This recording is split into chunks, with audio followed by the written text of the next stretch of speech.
Bienvenidos a otra audición del programa internacional de radio conocido como Visión para Vivir. Humanamente nuestra visión es limitada, pero cuando dependemos de Dios podemos ver mucho más allá de lo común y comenzar a ver la vida como Dios la ve.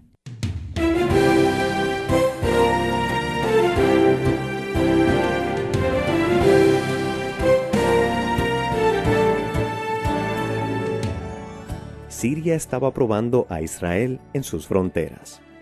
Ben-Hadad, el rey de Siria, se movía de un lugar a otro con su ejército, pero no sabía cómo el rey de Israel siempre sabía dónde vendría el siguiente ataque. El rey Ben-Hadad finalmente supo que Eliseo era el que profetizaba delante de su rey y decidió atacar al profeta y envió todo un ejército a rodearlo. El siervo de Eliseo solo vio el ejército que lo rodeaba, pero el profeta estaba viendo los ejércitos divinos que le protegían.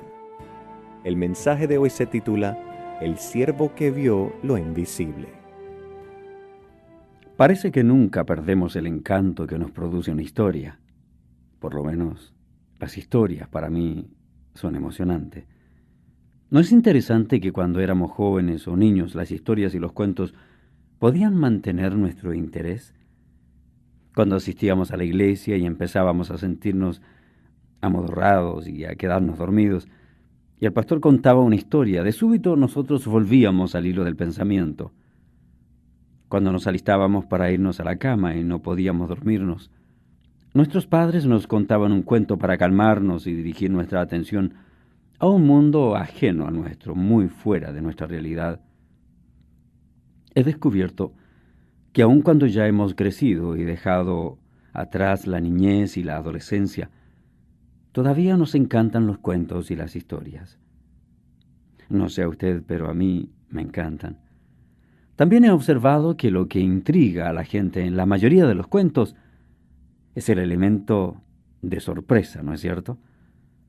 Este es incluso más significativo si el elemento de sorpresa es sobrenatural. Cuando ocurre algo que está fuera de toda explicación terrenal, cuando existe algo que desafía la imaginación humana, hallo que yo mismo y otros nos sentamos en el borde del asiento. Bueno, el diccionario define un milagro como un evento extraordinario que manifiesta intervención divina en los asuntos humanos. Esta es otra manera de decir que cuando Dios interviene en los movimientos normales, cotidianos de la vida, y hace algo que es inexplicable para los hombres, algo que ningún ser humano pudiera hacer, eso es un milagro. Tal vez la palabra fenómeno es un buen sinónimo. Los cuentos e historias que contienen elementos de lo fenomenal captan nuestra atención de una manera sorprendente.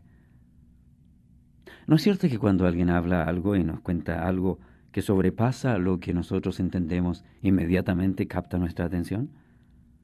También he hallado que cuando se dicen palabras respecto a ángeles, se eleva el nivel de interés, parcialmente porque son criaturas tan maravillosas cuya voluntad por completo está dedicada a cumplir el deseo de Dios. Los ángeles son invisibles, por lo general. Cuando estas criaturas angélicas se hacen visibles, es una historia como ninguna otra. Bueno, vamos a observar la palabra de Dios, porque nos muestra que hay momentos en que los ángeles se hacen visibles. Se pueden ver los ángeles por una razón que vamos a observar. Primero quiero que leamos en Hebreo capítulo 13, versículo 2. Allí existe una afirmación que el escritor hace con respecto a estas criaturas. Estas son cosas que pocas veces pensamos, pero hay que pensarlas. El escritor hace una afirmación con respecto a los ángeles. Es un mandamiento. Dice, no os olvidéis de la hospitalidad, porque por ella algunos, sin saberlo, hospedaron ángeles. ¿No le parece un gran mandamiento? No se olviden de la hospitalidad. ¿Quién sabe a cuántos forasteros ha saludado usted en su iglesia, sin saber que eran ángeles vestidos de humanos. Bueno, ya oigo a unos cuantos que no creen, diciendo, vamos, vamos, pastor, ponga los pies sobre el suelo. Lo hemos conocido a usted como una persona bien equilibrada, ahora no se nos vaya al extremo. Entonces, explíqueme qué quiere decir este versículo que acabamos de leer. Allí dice, no os olvidéis de la hospitalidad, porque por ella, es decir, hospedando, algunos, sin darse cuenta, sin saberlo, hospedaron ángeles. Dígame qué quiere decir este mandato. Al leer en los idiomas en que fue escrito, tanto como en el idioma en que puedo leer con usted, hay algo que tiene que ver con ángeles, que de súbito se hacen visibles. Es mucha mayor razón para ser hospitalarios con ellos. Debo contarle una experiencia. Bueno, uno de mis profesores en mis años en el seminario era probablemente el hombre menos inclinado a exagerar los hechos, así que cuando él decía algo, todos sabíamos que estaba hablando algo con mucha integridad. Era lo que usted podría llamar más bien aburrido y flemático. Y él contó la historia verídica de un misionero que estaba en su periodo de licencia. Estaba viajando de una iglesia a la siguiente, en donde debía hablar noche tras noche, como lo hacen muchos misioneros aún en nuestros días, que tienen que salir por un periodo de tiempo para visitar las iglesias que les apoyan económicamente. Este misionero viajaba, terminaba el culto, estaba un momento allí, seguía su viaje, así que estaba muy fatigado, llovía torrencialmente, tenía que pasar la noche en plena carretera, viajando hasta la próxima iglesia. Así que, en su cansancio y desesperación, oró diciendo, Señor, te pido que me mantengas despierto. Tal vez si pudiera encontrar a alguien que me acompañara, Señor.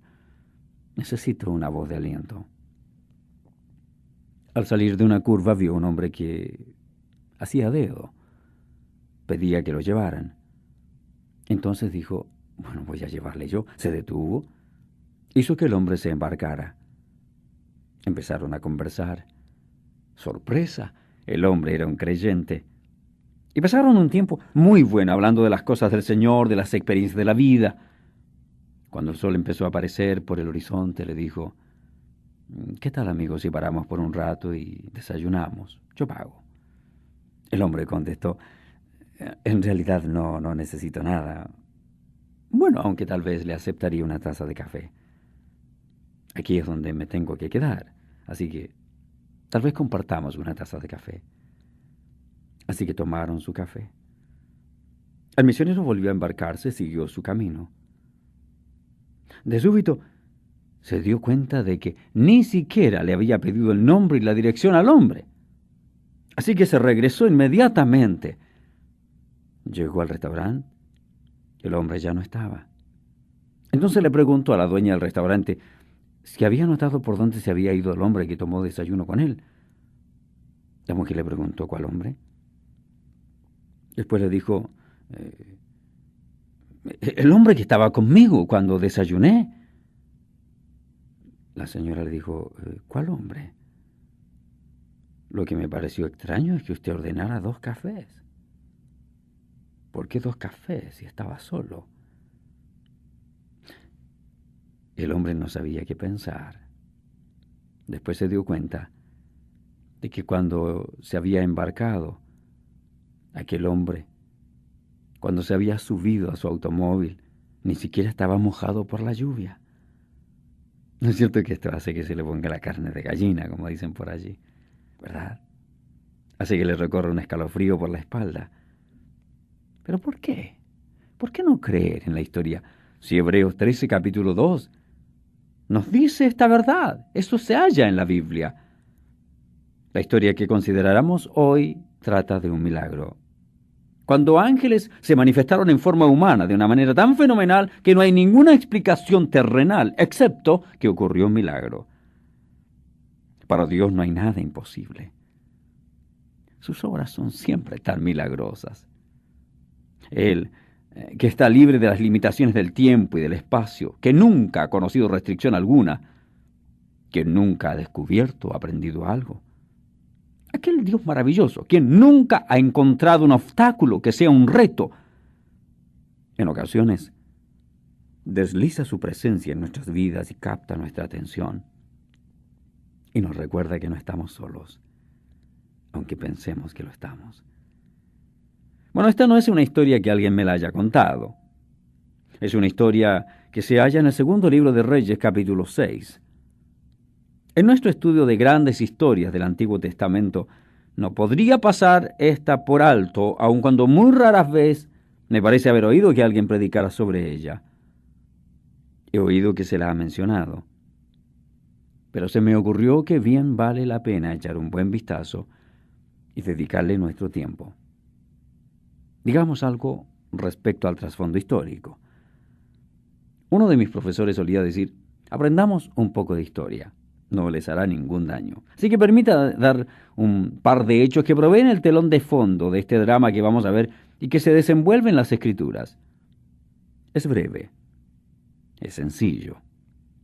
Pero sin el trasfondo, usted no puede apreciar el escenario, no puede darse cuenta del predicamento que existe, por así decirlo. Observemos los hechos. El primer hecho es este. Los hebreos se hallaban divididos por una guerra civil. La guerra civil en los Estados Unidos duró como 4 años y medio. La guerra civil entre los hebreos duró más de 200 años. Imagínenselo.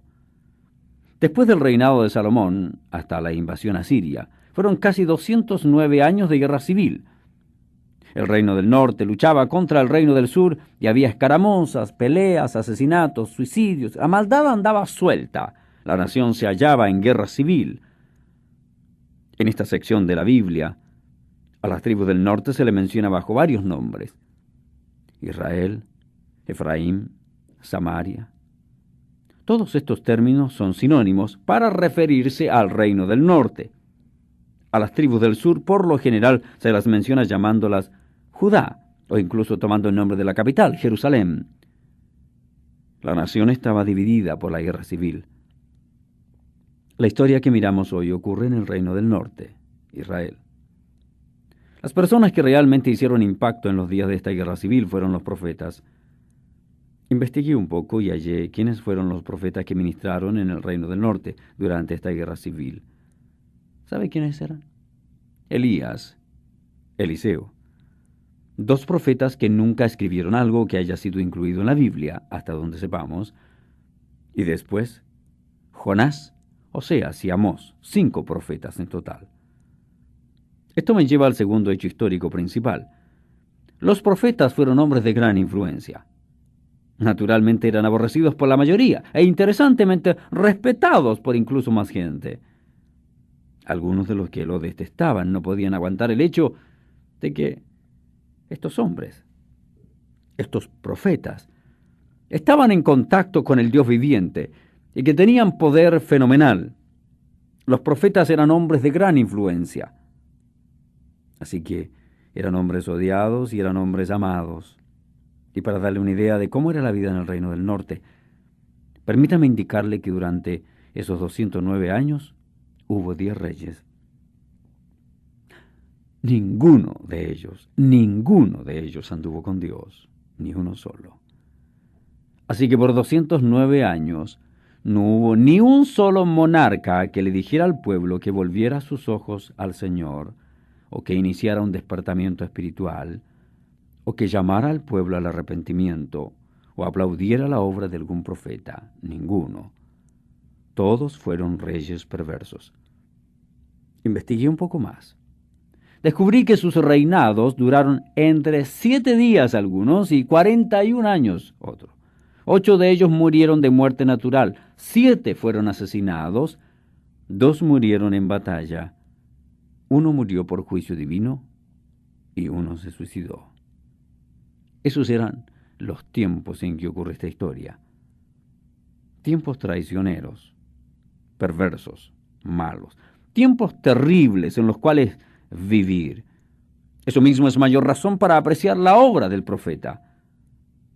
Ahora bien, esos reyes malos aborrecían especialmente al profeta, debido precisamente a que representaban a Dios. Con frecuencia los profetas fueron blanco del odio del monarca. Los persiguieron, los acosaron. Tal fue el caso de Eliseo, el profeta a quien vemos en la historia del segundo libro de Reyes, capítulo 6, angustiado, afligido, deprimido, dispuesto a morir, amenazado. Ahora, todo relato tiene sus protagonistas. Quiero destacar 3 de los principales personajes que se mencionan, y después otro par de títulos que no se mencionan en este pasaje. Empecemos con el segundo libro de Reyes, capítulo 6, versículo 8. Regresaré en unos momentos para leer el relato a fin de comprenderlo mejor, pero primero veamos los personajes. Tenía el rey de Siria guerra contra Israel. Así que aquí vemos a un tercero. No solo que tenemos al reino del sur en contra del reino del norte, sino que tenemos al rey de Siria dirigiendo sus tropas contra los hebreos en el reino del norte de Israel, lo cual añadía las complicaciones para un rey en que se hallaba ya metido en problemas.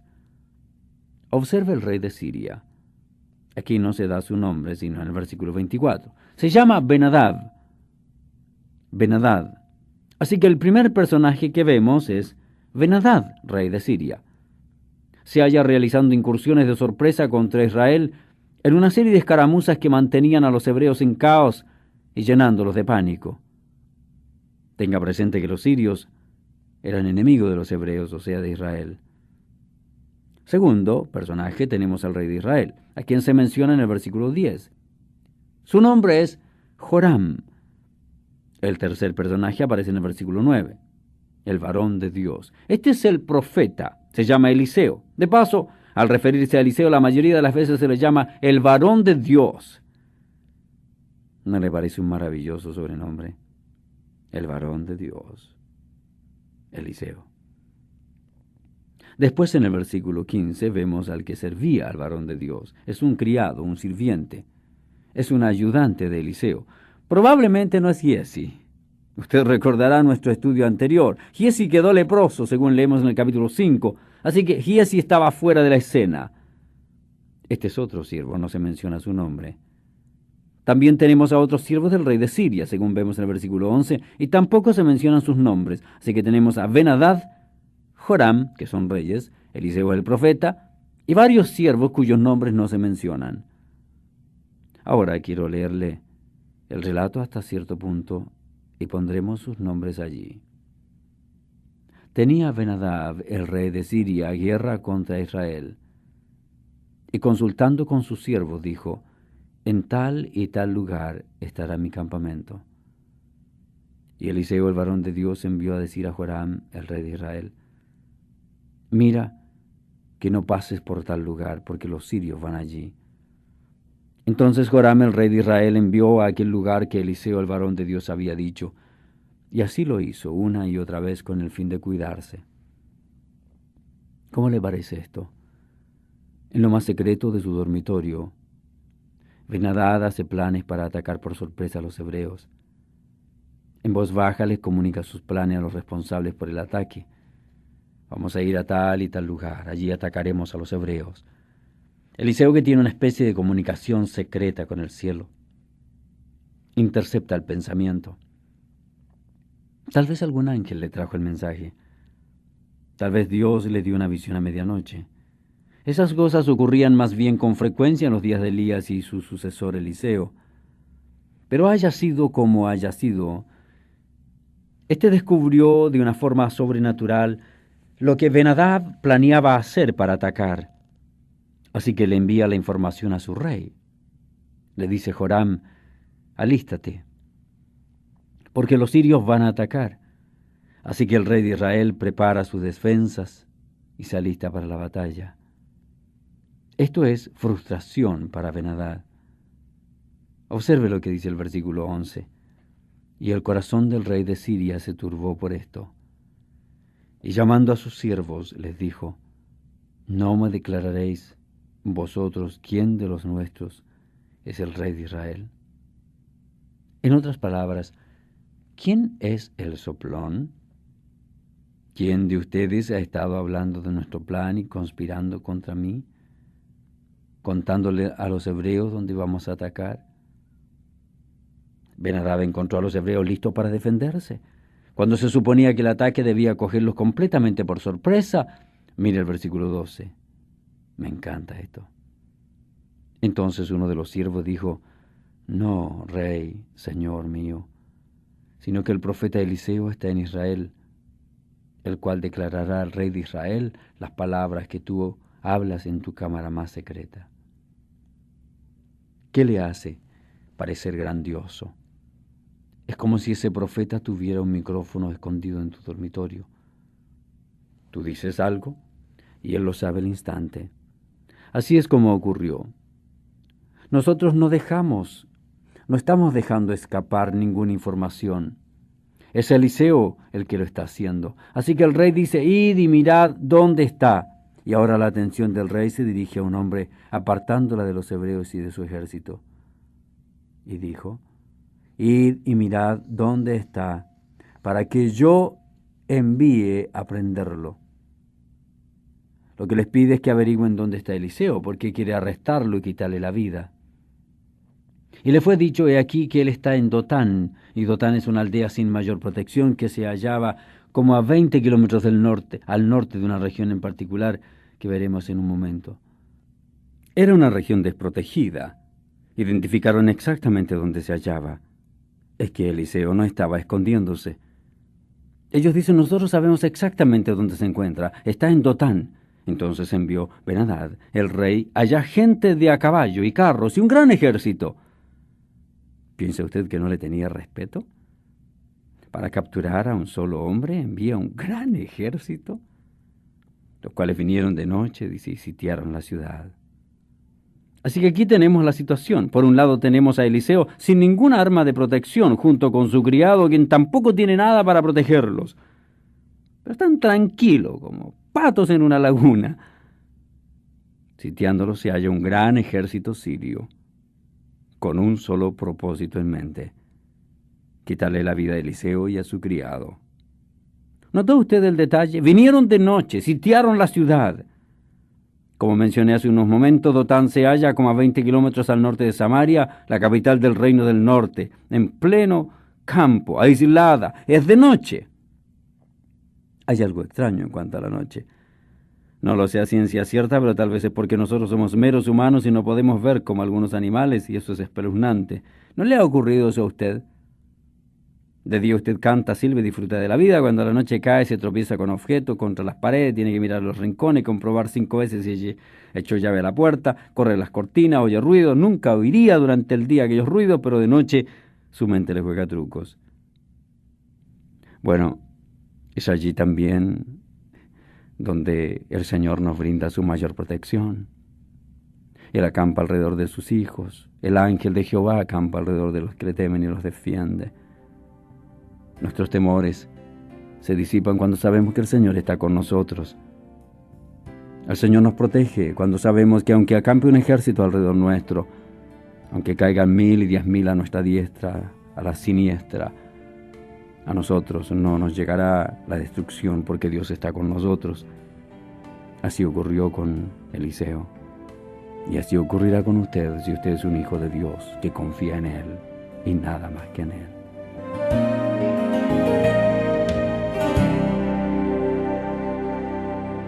Gracias por acompañarnos en la primera parte del estudio de este mensaje titulado El siervo que vio lo invisible. Visión para Vivir es el ministerio de enseñanza bíblica de los pastores Chuck Swindoll y David Ormachea. Visión para Vivir se escucha en cientos de estaciones de radio en España, Canadá, los Estados Unidos y América Latina, y nuestro anhelo es servir al Señor. Hay que añadir que ante todo estamos comprometidos a la excelencia en la comunicación y aplicación de la verdad bíblica. Por ese motivo, en forma frecuente le ofrecemos libros para su crecimiento espiritual. Por ejemplo, Elías, un hombre de heroísmo y humildad, escrito por el pastor Chuck Swindoll, en el cual usted encontrará motivación para enfrentar las situaciones imposibles de su vida, confiando en el Dios que cumple lo que promete. Usted puede solicitar este libro en agradecimiento por su ofrenda a Visión para Vivir. Solo envíe su contribución monetaria en forma de cheque o giro postal a Visión para Vivir, Box 251-175, Plano, Texas 75025. o llámenos al 1-800-898-4847 y ofrende con su Visa o Mastercard. Y no se olvide de visitar nuestra página de internet en visionparavivir.org. Y ahora, para terminar el programa, queremos invitarle a que se une a este momento de oración. Señor, hay muchas cosas que aparecen como serios obstáculos en nuestro caminar, y muchas veces no podemos ver la maravillosa protección que tú realizas, a pesar de que tu palabra dice que el ángel de Jehová acampa alrededor de los que le temen y los defiende.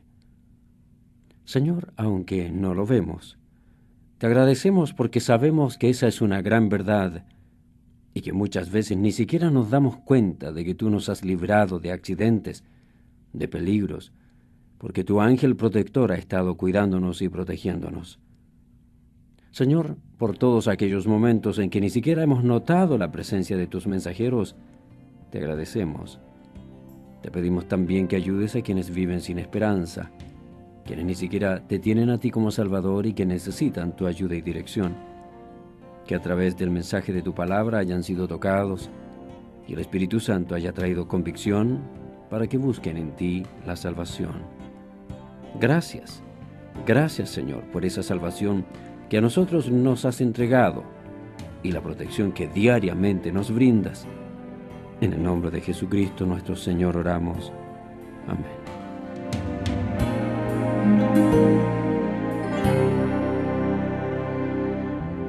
Gracias una vez más por su sintonía. El hermano Joel Morales les invita a que nos acompañe en la próxima audición de Visión para Vivir. Hasta entonces.